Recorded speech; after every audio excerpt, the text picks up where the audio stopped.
Welcome back, everybody, to another fantastic episode of the Pokemon Adventures Podcast, a short from the Every Pokemon Episode Ever podcast. The podcast that I do with my good old pal, Dougie Fresh, every Friday, right here, the same place that you're getting this podcast.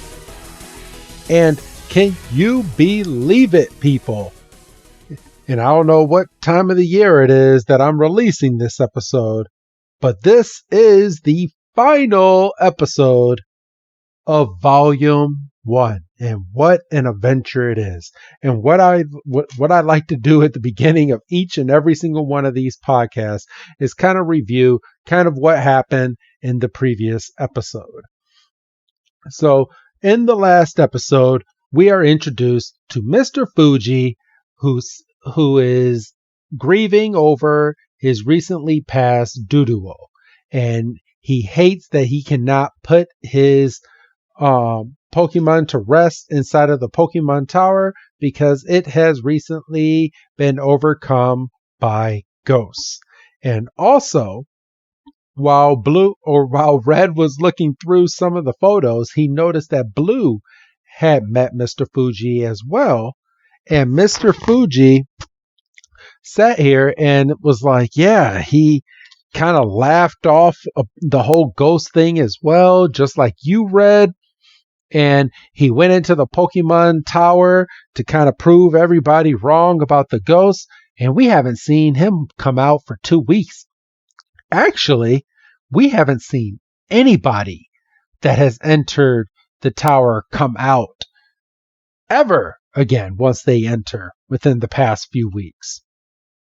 So Red goes in, and as soon as he goes in, he is surrounded by fog, and he is surrounded by a bunch of dead Pokemon. And when I mean some of these frames inside of the comic book, they would not show on a regular Pokemon episode because of how scary they are, but these were literally bones coming out of the Pokemon. You had a Psyduck that was just all skull and teeth, and then it grew back some of its, I guess, flesh, and then the flesh started melting, and it didn't know really what to do. And Red sent out his Bulbasaur to try to break up this Psyduck, and nothing worked, but then he was able to get a vine whip around it and splatter it to the ground. And Red's like, wait a minute, this is just the flesh of a Psyduck. And then he was surrounded by a bunch of Pokemon, a bunch of dead Pokemon at that point, when he was hit with a big fireball. And within the mist, we find a possessed Blue. Blue is not himself. Something is going on with him. And not only is he possessed, but his Charmeleon is possessed as well. And that is where we are going to start chapter 14. And chapter 14 is famously titled That Awful Arbok. Now, if you know anything about Pokemon Adventures, there is a frame within this chapter that is a famous frame that everybody knows about, and I will go over it as soon as I get to that frame. I will tell you what page it's on, or you can do a nice little Google search and you can find it. It's very easy to find, everybody. But we start this week with a possessed Blue and his Charmeleon on one end, Bulbasaur and Red on the other end. And Red screams out, "Blue, talk to me, buddy." And then he looks over at Blue and he's like, his eyes, he's being controlled by this fog too. And then all of a sudden Charmeleon just lets out a nice flamethrower and Red goes running. He's like, ah! And then Charmeleon goes and starts flipping and just charging at Bulbasaur. And it's at this point it uses its tail and its feet and it pounces up and then just jumps over Bulbasaur and then jumps right in front of Bulbasaur and Red to stop them from running out of the building. But when Charmeleon jumped, Bulbasaur sprouted out a nice little vine whip and caught Charmeleon as he was coming to the ground.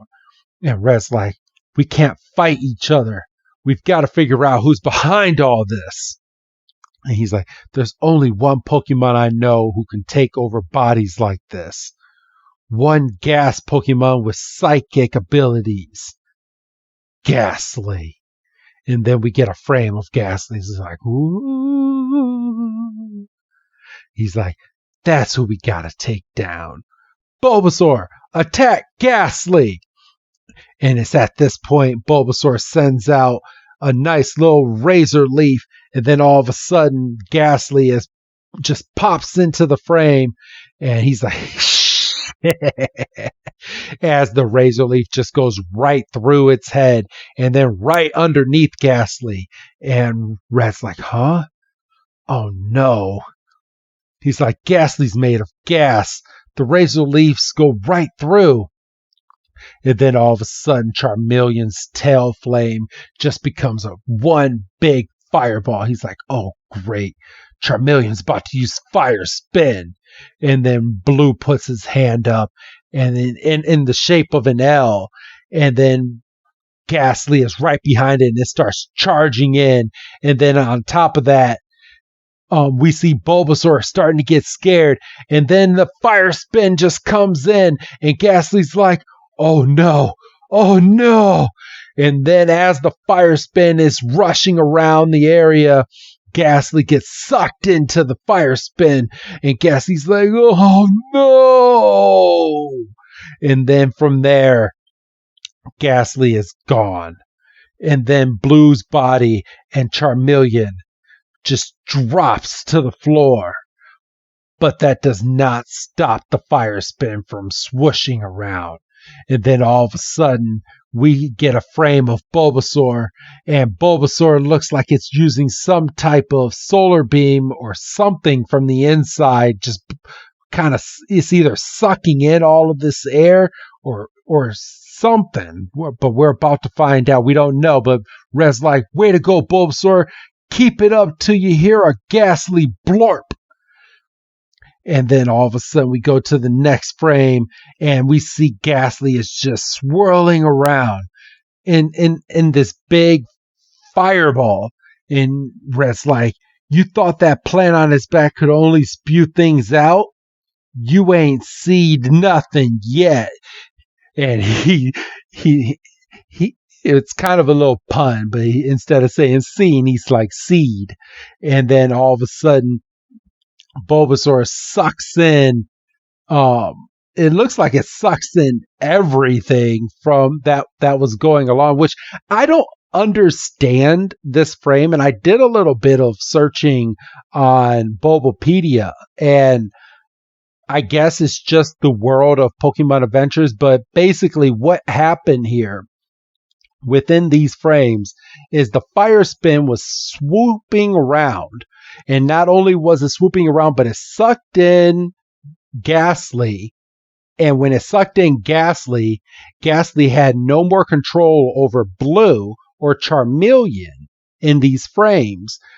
But Bulbasaur somehow was able to open up its bulb and suck in and take in all of the flames into its body. And then we go to the next frame and Bulbasaur opens up its mouth from everything that it sucked in and just shoots it right out of the building. And then Red's like, whoa, because Bulbasaur has just demolished what looks like either the first or second floor of this building. And then all of a sudden we hear Blue starting to come to. He's like, ah. And Red's like, yo, ho, Blue, snap out of it. And Blue's like, huh? Oh, it's just you. And Red starts laughing. He's like, ha, back to your old obnoxious self, I see. And Blue starts dusting himself off. He's like, that's right. You have my gratitude for today, of course. And now that that's over with, and then Red's like, Blue, we got to get out of this tower. something's really wrong. Hey, that's not the exit. I said we got to get out of here. And Blue starts walking past Red because he wants to find out what was going on and what ended up possessing him. And Blue is like, I'll show that buffoon. And Red's like, buffoon? And Blue is like, thinks he can cast a spell on me, does he? So Blue knows something that has been going on in these frames that Red does not know yet. And Red's like, hey, wait up. And Blue's like, I didn't ask you to tag along. And Red's like, I take back that old obnoxious self line. You're worse. I just finished fighting a whole horde of zombies to save your stupid hide. And now, and Red's like, yes, and I expressed my gratitude. And Red's like, sheesh, how tall is this tower anyway? As they're climbing up the stairs to go all the way to the top of the tower. And then Red steps into some type of goo that's on the floor. He's like, what's this stuff? And then all of a sudden we get, eeeeee! And then all of a sudden, the big goo that he has stepped on becomes like a big wave right in front of Red, and it makes some type of sound effect that's like blork, whoosh. And then Red's like, and Blue's like, that's a poison Pokemon's venom. Pay attention or you'll end up as yogurt. And then all of a sudden we hear, and Blue is like, show yourself. And this is where we get another character introduced into this next frame. And if anybody knows who Koga is, that is who shows up in this frame. He's like, and Red's like, you, the one from Mount Moon. And Koga is like, yes, the squirt who spoiled my careful laid plans. I am one of Team Rocket's elite triads, Ninja Koga. So it seems like all of these gym leaders so far just seems to just be bad news and on Team Rocket's side. And Red's like, as if Team Rocket had an elite anything. And Koga's like, wouldn't you think a team of endeavors could build a base without all these annoying interruptions? I mean, this tower, it's perfect for us, since the simple town folks blame everything suspicious on ghosts. And then all of a sudden, Blue is like, Charmeleon, attack! And he sends out a nice flamethrower, and the flamethrower goes right around Koga, but it doesn't even affect him. And Blue is like, wait a minute, that's just a projection. And Koga goes on to say, and you were complaining about being a zombie slave. If you just stayed that way, you wouldn't have to die now. And all of a sudden, Arbok comes out and just looking so mean and spits out acid right at Red and Blue. And Red's like, yow! And then he's like, where do you think you're going, Blue? And Blue starts charging in at the Arbok. And Blue is like, follow me if you feel like seeing tomorrow. But Arbok is chasing him down the stairs and just spraying acid all over the place.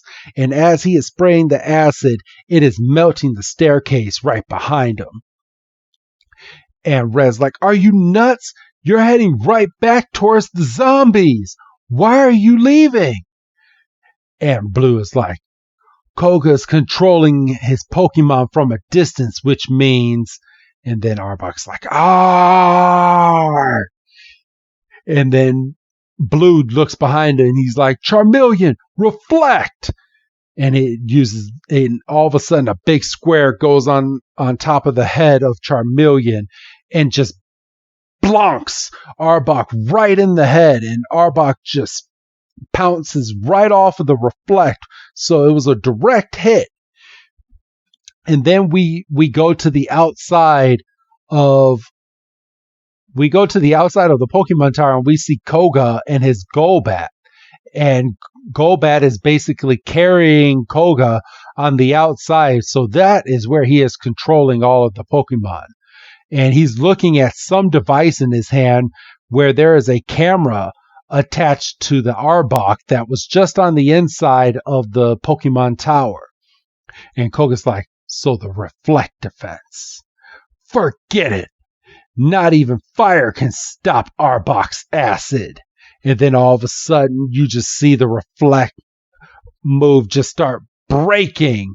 Once Arbok starts spraying out its acid again, and Charmeleon's like, oh no, and Charmeleon gets the acid all over his body, and then you just see Koga start laughing. He's like, ha ha ha ha ha. But it's at this point, Charmeleon takes its tail, and this is the famous frame that everyone knows from this chapter. I mean, even if you haven't read Pokemon Adventures, you have seen this frame in some way. Charmeleon takes its tail at this point after getting acid thrown on top of him and cuts Arbok's head right in half. And Arbok just is like, ah! So he kills Arbok in this instance, and Koga's like, what? And then Blue goes, what the zombie Arbok melted was just one of its master zombies. A trainer would have seen that easily if he'd been here. And Red starts thinking to himself, ooh, this Blue is good. Not that I'll tell him that. And then it's at this point we go back to the outside, and Golbat is still flapping its wings on the outside, carrying Koga. And then Koga starts crumbling the little machine, the little camera that he had in his hand. He's like, I won't forget this little worm. And then we go straight to what looks like it was nighttime and rainy to the daytime. And we have a bunch of people putting the Pokemon Tower back together as we are greeted again by Mr. Fuji. He's like, there you are, Red. Thanks to you, this town has life again. And Red is all happy. And it's at this point we are done. I mean, that was really it. I mean, it was kind of a short chapter, a nice little bit of storytelling, but I guess there's a few things that I can point out at the end of chapter 14 here. And it's just a little map that shows everything that's kind of gone on from Red leaving Pallet Town all the way to Lavender Town, and it shows all the arrows, and it's a map of basically of everywhere that he's gone to, and all the Pokemon that he has seen. And let's see. So we go to the end, and it shows that Red has 2 badges. He has 26 Pokemon. So, and let's see. He has found 56 Pokemon, but has only caught 26. And we see in the encyclopedia, just from the first 12 Pokemon, so he's either seen or caught these: Bulbasaur, Charmander, Charmeleon, Caterpie, Metapod, Butterfree. So, I mean, I guess we can kind of put 2 and 2 together that the only one that he has within this bunch is a Bulbasaur, because I really don't think he's caught a Caterpie, Metapod, or a Butterfree. And it does end up saying down at the bottom, although Red only owns a single Poliwrath when he leaves Pallet Town, By the time he gets to Lavender Town, he's already caught 26 Pokemon. Go for it, Red. Fill that Pokédex. And then it goes, Red's team, as of Chapter 14, out of all the Pokemon Red has caught so far, the 3 to the left are his favorites. Not only are they high level, but their teamwork is unparalleled. And that's where we get a frame of Poliwrath, Bulbasaur, and Pikachu. And we also, like, if we go to the next page, we see that his Pikachu is a level 21, has an HP of 55. Bulbasaur is at level 30 with HP of 85. And Poliwrath is level 31 with an HP of 110. So it looks like that is it. We get a nice little note from Henderoi Kusada, where he writes, "Whenever I write, I always have this goal in mind, to express in manga form the surprise and wonder that one feels while playing the Pokemon game. I always think to myself, perhaps this Pokemon lives in a place like this, or maybe this Pokemon attack looks like that. And now, the result of these and many other musings have been collected into a first volume. So let's begin our journey with Red as he embarks on a quest to complete his Pokédex." And that is a note from the author of this series. And that's it, everybody. So this has been a nice little adventure. We are getting ready to start Volume 2 as of next week. So just be prepared to start a whole new adventure. I mean, we're continuing the arc that we're going down because Red only has 2 badges, but we're going to continue this story as of next week. But until then, it's that time, everybody, for all the plugs in this week's episode. Make sure you follow us at PokeBreakdown on Twitter. At this point, if you are listening to this episode on the free feed, the entire first volume and part of the second volume is already out there for you to listen to on the Patreon. Go ahead and go on patreon.com/everypokemon and subscribe to one of our many tiers that we have. We have a manga only section for only $5, everybody. If you want to listen to only the manga, or for just a little bit more, you can get the Pokemon episodes that I do with Doug, our main weekly podcast, along with the movies. So make sure you go on Patreon and you go and subscribe. But other than that, everybody, I want to thank you for downloading this episode. I hope you guys are really enjoying these Pokemon Adventure shorts.